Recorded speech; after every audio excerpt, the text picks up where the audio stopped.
So ஒவ்வொரு எண்ணமும் ஒரு உணர்ச்சிய நமக்கு கிரியேட் பண்ணுது. வித்தியாசமான எண்ணங்கள் நமக்கு உருவாக்கும் போது வித்தியாசமான ஆற்றலும் நம்ம எக்ஸ்பீரியன்ஸ் பண்ணிட்டே இருப்போம்.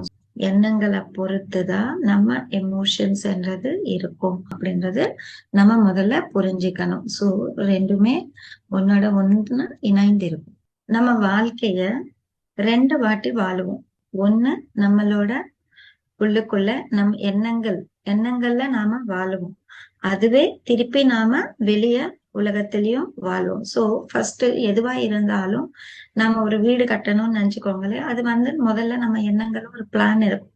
இந்த மாதிரி வீடு கட்டணும், எவ்வளவு பெருசு வீடு கட்டணும், இத்தனை ரூம் இருக்கணும், இது இங்க இருக்கணும் அப்படின்னு சொல்லிட்டு உள்ளுக்குள்ள நமக்கு ஒரு பிளான் இருக்கும். அதுக்கப்புறமா நம்ம தான் பேப்பர்ல வைப்போம். அதுக்கப்புறமா தான் வெளியே கட்டுவோம். இந்த பிரபஞ்சத்திலேயே மிக வேகமா டிராவல் பண்றது எது அப்படின்னு பாத்தீங்கன்னா எண்ணம் தான்.